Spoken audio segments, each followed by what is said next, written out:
Okay, a bit of an experiment here. I'm here with the chickens, and I've spent a good amount of time extracting the worms out of this bedding here. And you can see there's quite a lot of castings mixed in here. It's a mixture of bedding and castings. There's a worm right there, actually. So I've literally been picking these out by hand, and I feel like it's worth it because we're in the stage of our business where every worm counts. So I was calling it Operation No Worm Left Behind. There's a big fat one right there. Inevitably there's going to be some, and I'm okay with that. You can't get all of them, but I did spend hours. I'm noticing that they kind of travel down towards the bottom. So as I'm emptying this out here, I'm able to pick out more of them that I missed the first time.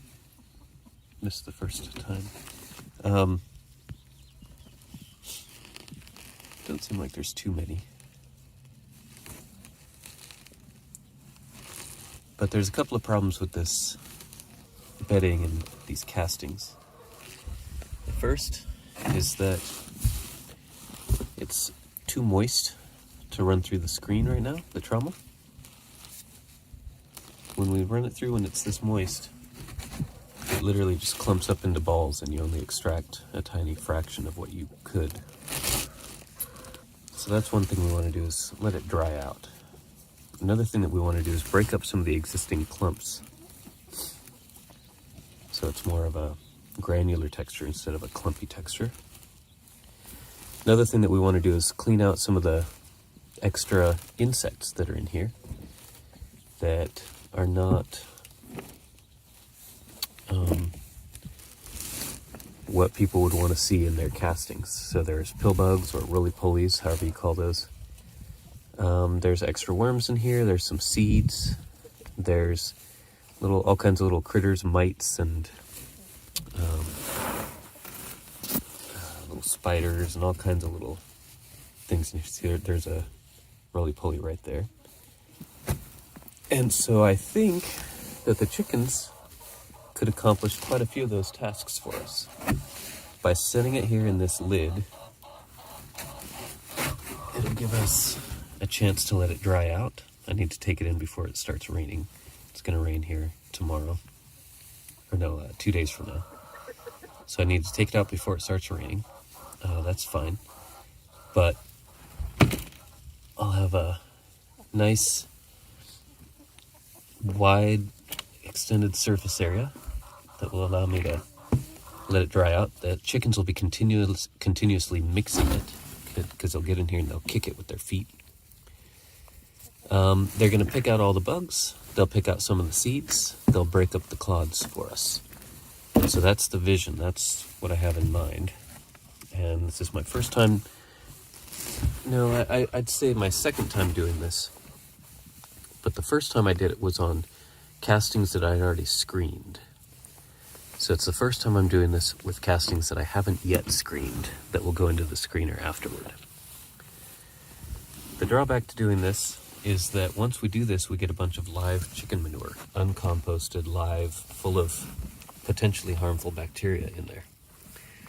And so we have to be very careful that our customers know that there is live chicken manure, that it's not a matter of manure that's been composted down that is no longer potentially harmful. It's live, and you should use gloves while working with it, and you shouldn't use it on edible plants. All kinds of different issues come into play once we're using these chickens here. So just trying to think through what that needs to look like on the consumer side.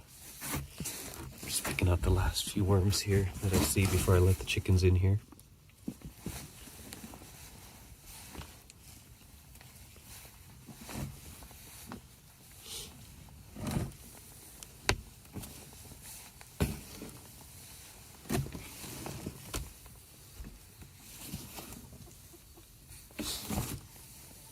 very, very interested in this. They know something's going on. You can see they're all gathered around. They're all waiting for me to leave so they can get in here.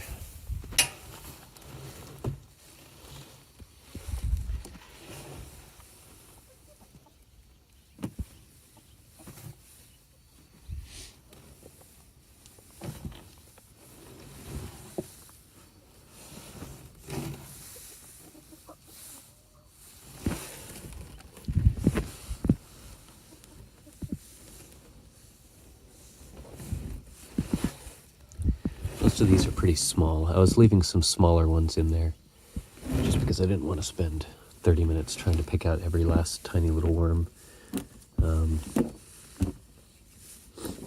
There's kind of the sweet spot in terms of how much time you spend on anything, which is if you try and get everything absolutely perfect, you're going to spend a whole lot of time that you probably shouldn't. You don't want perfection, you want good enough. And so I knew I was leaving worms in here, but it's just a matter of time, trying to be mindful of the time that I wanted to spend on this worm extraction.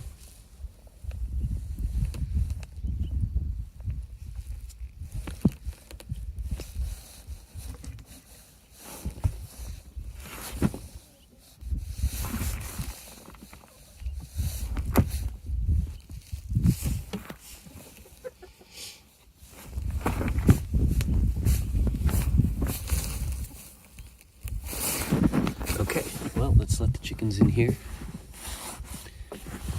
and I'll get some video of them having a wonderful time.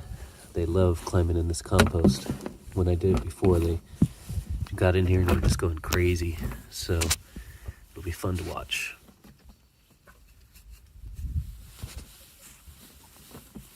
You can see this is beautiful, dark, rich compost and castings here. Very excited to see this really beautiful stuff here, so I can't wait to run this through the trommel and extract it. It's going to be real high grade stuff, I think. Alright, well, they're very impatient. You can see them all gathered around. So we'll let them climb in there. I'll update once they're climbing in and doing their thing. Alright, so that didn't take long. We've already got one in the bin already. I think it's kind of a, leader-follower type of thing where once you get one in there, I think the others get really interested in what's going on and they all want to jump in there as soon as they can. So I think you can see that one in there. Now there's another going in.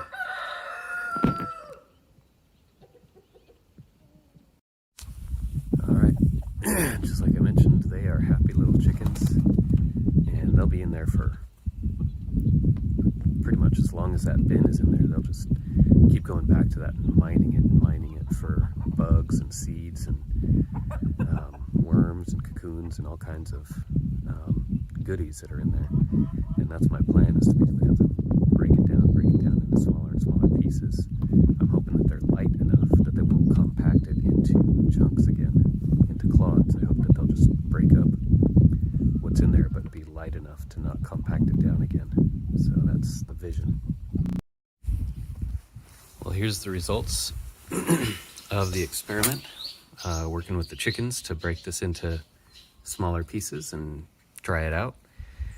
Total failure on my part, because I was watching the weather report and they said that we were supposed to have a dry morning followed by a wet afternoon.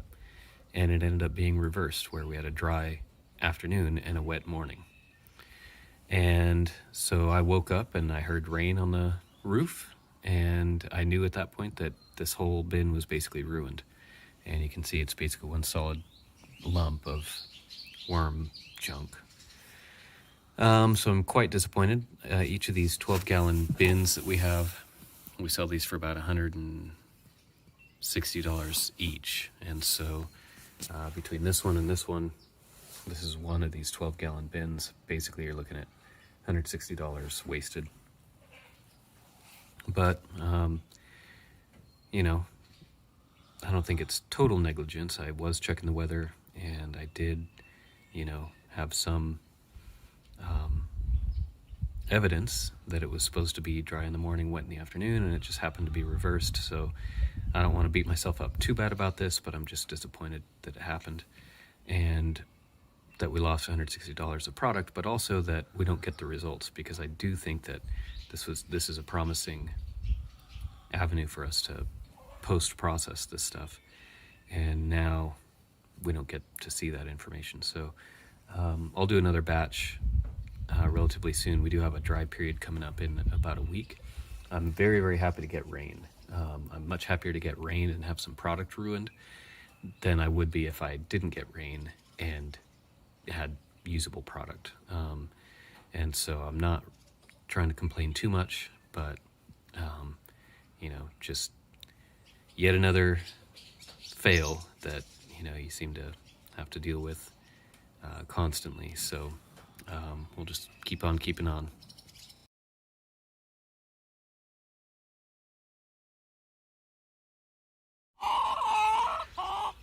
Okay, so this is the update, and I think it went as well as I wanted it to. I took some new bedding, worm bedding and worm castings and everything, and put it in here, and the chickens went to town and did just like I was hoping. You'll notice it's a pretty fine consistency now. They broke up a lot of the clumps, and I feel pretty damn confident that there's no insects in here.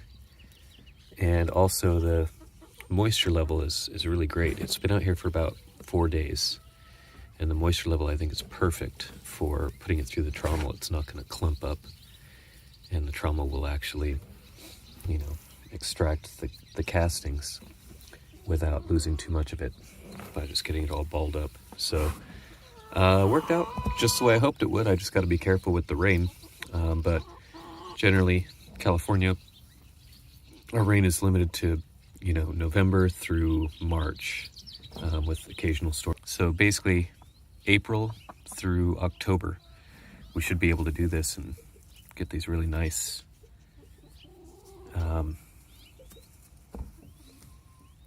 results here, where we'll be able to extract the castings in the way that we're hoping to. So yep, that's all I have for you.